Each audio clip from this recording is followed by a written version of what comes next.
तो नमस्कार दोस्तों, परम एजुकेशन की यूट्यूब चैनल पे आप सभी दोस्तों का स्वागत करते हैं। आज की जो क्लास होने वाली है बाल मनोविज्ञान पे आधारित होने वाली है। खास करके आज की जो प्रश्न बनाए गए हैं वो बार बार रिपीट हुए प्रश्न जो है उन्हीं को इसमें शामिल किया गया है। तो क्या करिए, सभी लोग आ जाइए और जल्दी से क्या करिए, चैनल को सब्सक्राइब कर लीजिए। सब्सक्राइब करने के साथ साथ क्या करिए, चैनल को शेयर कर दीजिए अपने अपने ग्रुपों में, ताकि अधिक से अधिक लोग हमारे चैनल से जुड़ सके। और साथ में क्या करिए, टेलीग्राम चैनल को ज्वाइन कर लीजिए, वहाँ से आपको क्लास के बाद PDF मिल जाएगी। तो खास करके उनके लिए आज की क्लास यहाँ पे बेहतरीन होने वाली है, जिनका बार बार एग्जाम देने के बाद भी CDP में कम स्कोर आ रहा है। तो उनके लिए तो बहुत ही बेहतर है, क्योंकि आज की क्लास में हम प्रयास करेंगे कि आप लोगों को कितने आसान तरीके से कॉन्सेप्ट को यहाँ पे सॉल्व करने का तरीका बताया जाए। ज़्यादा से ज़्यादा हम क्या करेंगे, प्रश्नों को कीवर्ड और यहाँ पे टैग वर्ड के आधार पर सॉल्व करेंगे। तो शुरू करते हैं आज के पहले प्रश्न से। तो पहला प्रश्न हमारे यहाँ पे देखिए क्या कर रहा है। पहला प्रश्न कर रहा है, संज्ञानात्मक विकास का मुख्यतः किसके द्वारा प्रभावित होता है। यानी कह रहा है कि जो संज्ञानात्मक विकास है मुख्यतः किसके द्वारा यहाँ पे प्रभावित होता है, खास करके बच्चों में। तो याद रखिएगा, बालक जो होता है, संज्ञानात्मक विकास जो होता है आपके समाज में रह के क्रियाओं को सीखने पे आधारित होता है। यानी ये जीन पियाजे से संबंधित है। ये जो सामाजिक संज्ञानात्मक कह रहा है कि बात, ये तो जीन पियाजे से संबंधित है। तो जीन पियाजो ने हमेशा यहाँ पे सामाजिक संपर्क की बात किया है, यहाँ पे सोशल इंटरेक्शन की बात किया है, जो कि आपका राइट आंसर होगा। यहाँ पे पोषण से लेना नहीं है, क्योंकि यहाँ पे बात किया गया है संज्ञानात्मक विकास की। संज्ञानात्मक विकास की मतलब होता है समाज में रहकर किस प्रकार से बालक सीखता है, उसकी बात किया गया है। दंड और पुरस्कार जो है नैतिक विकास से जाएगा, जो कि कोहलबर्ग से जाएगा। अब पोषण भी आपके यहाँ पे जाएंगे, आनुवंशिकता भी जाएंगे जीन पियाजे से, लेकिन यहाँ पे संज्ञानात्मक पूछा है तो संज्ञानात्मक का सीधा सीधा संपर्क आपके सामाजिक यहाँ पे संपर्क से होगा। तो राइट आंसर यहाँ पे जितनी भी लोगों का आया है यहाँ पे तीसरा एकदम सही होगा। आगे बढ़ते हैं यहाँ पे दूसरे प्रश्न पे। दूसरा प्रश्न यहाँ पे कोहलबर्ग के नैतिक विकास से है। कह रहा है कि कोहलबर्ग के नैतिक विकास का सिद्धांत के अनुसार एक बच्चा सही या गलत का निर्णय कैसे लेता है। तो पहला कह रहा है सामाजिक मापदंडों के आधार पर, दूसरा कह रहा है कि दंड से बचने के लिए, तीसरा कह रहा है कि कानून का पालन करने के लिए, और चौथा कह रहा है कि अपने लाभ के लिए। तो राइट आंसर यहाँ पे किसके साथ जाएगा। यहाँ पे देखिए कोहलबर्ग के नैतिक के अनुसार कि बच्चा सही या गलत की बात कर रहा है, तो सही और गलत का जो यहाँ पे होगा कॉन्सेप्ट आपका, ये दूसरा है। दंड से बचने के लिए करेगा कि हमें ये कार्य करना है, तो बालक क्या करेगा, उसके लिए बचेगा या फिर उसमें इंटरेस्ट लेगा। तो ये जो जाएगा आपका सेकंड चरण के साथ जाएगा। और कोहलबर्ग की ये द्वितीय चरण के अनुसार ये आपका जाएगा दंड, और यहाँ पे दंड से बचने के लिए ये कार्य करेगा। तो राइट आंसर यहाँ पे ऑप्शन नंबर यहाँ पे दूसरा सही होगा। आगे बढ़ते हैं यहाँ पे तीसरे प्रश्न पे। तीसरा देख लेते हैं क्या कह रहा है हमारा। तीसरा प्रश्न हमारा ये कह रहा है कि बच्चों के सिखाने की प्रक्रिया को सबसे अधिक प्रभावी बनाने के लिए शिक्षक को क्या करना चाहिए। कह रहा है कि जो एक बालक है उसको सिखाने की जो प्रक्रिया यानी शिक्षण की जो प्रक्रिया है उसमें सबसे अधिक प्रभावी बनाने के लिए शिक्षक को क्या करना चाहिए। तो पहला कह रहा है कि रटने पर, देखिए रटना जो है आपका एक नेगेटिव वर्ड है, इसे आप काट दीजिएगा, तुरंत गलत है।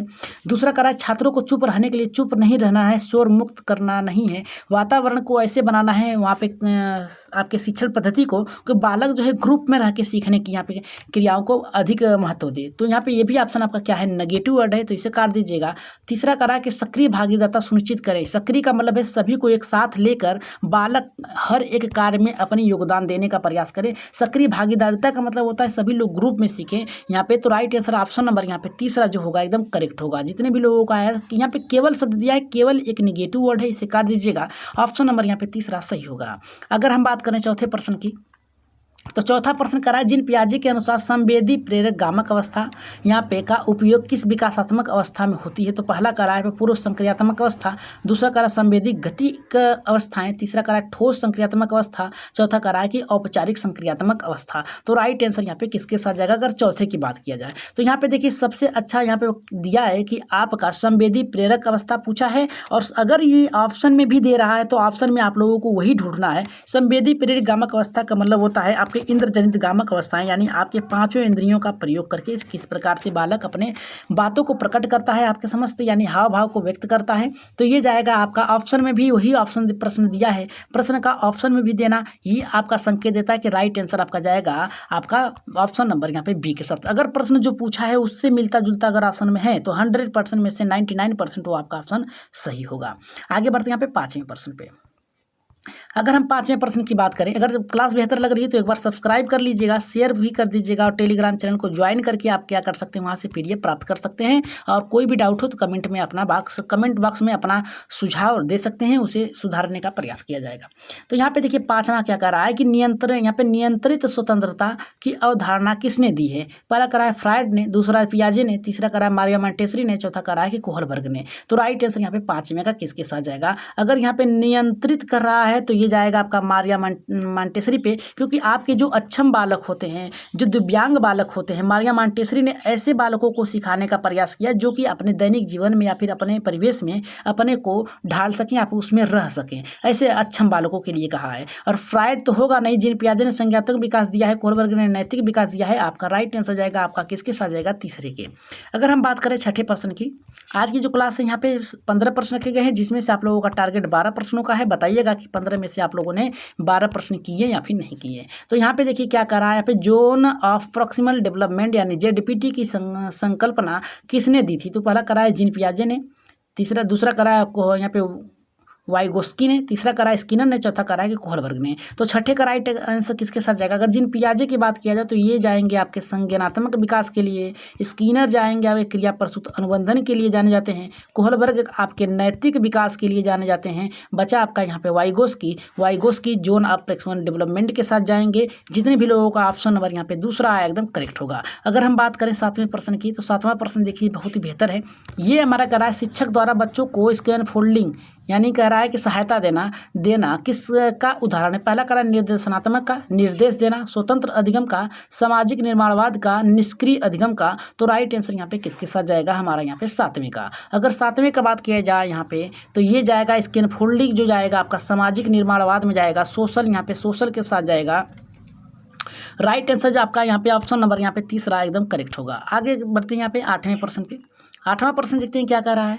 कह रहा है कि चाइल्ड यहाँ पे कह रहा है कि सेंट्रड एजुकेशन की अवधारणा किसने दी है। यहाँ पे कह रहा है कि पहला टैगोर, दूसरा गांधी, तीसरा जॉन डीवी, चौथा करा है प्लेटो ने। तो राइट आंसर यहाँ पे किसके साथ जाएगा। अगर 8वें की बात किया जाए तो ये जाएगा जॉन डीवी के साथ जाएगा। इन्होंने बताया था कि बालक जितने प्रकार से क्रियाओं को सीखता है या फिर जिस प्रकार से शिक्षण ग्रहण करता है, उसकी भागीदारता उसके समाज में उस प्रकार से यहाँ पे झलकती है। तो राइट आंसर यहाँ पे जितने भी लोगों का ऑप्शन नंबर यहाँ पे तीसरा एकदम करेक्ट होगा। आगे बढ़ रहे हैं यहाँ पे 9वें प्रश्न पे। 9वां प्रश्न देख लेते हैं क्या कर रहा है। 9वां प्रश्न बहुत ही बेहतर है। ये हमारा कर रहा है सफल सीखने के लिए की प्रेरणा क्या महत्व है, मोटिवेशन क्या महत्व है। तो पहला करा है कि हमारा यहाँ पे यह केवल परीक्षा के लिए आवश्यक है। देखिए केवल शब्द दिया है तो नेगेटिव वर्ड है, इसे काट दीजिएगा। दूसरा करा है बच्चों को चुप रहने के लिए कर रहा है, ये भी नेगेटिव वर्ड है, इसे भी काट दीजिएगा। तीसरा करा है यह बच्चों के सीखने में रुचि सक्रियता बढ़ाती है। और चौथा कर रहा है कि इनमें कोई भी प्रभाव नहीं पड़ता, ये नेगेटिव वर्ड है, काट दीजिएगा। आपका राइट आंसर जो जाएगा आपका यहाँ पे तीसरे के साथ जाएगा। यह बच्चों के सीखने में रुचि की सक्रियता को बढ़ाता है। या मोटिवेशन जो होता है, मोटिवेशन के द्वारा बालक में एक आत्मविश्वास जागृत होता है, जिसके कारण बालक क्या करता है, अपने आप को उसमें ढालने का प्रयास करता है और उसमें अपने आप को ज़्यादा सक्रिय रखने की कोशिश करता है ताकि मैं कर सकूं उसको। आगे बढ़ते हैं यहाँ पे नेक्स्ट प्रश्न है जो कि आपका 10वां प्रश्न है। इसको देख लेते हैं क्या कह रहा है। 10वां प्रश्न कह रहा है हमारा बच्चों के आत्मसम्मान सेल्फ यहाँ पे कह रहा है कि स्टेम की को बढ़ाने के लिए शिक्षक को क्या करना चाहिए। पहला कह रहा है कि बार बार तुलना करना एक निगेटिव वर्ड है जो कि गलत है।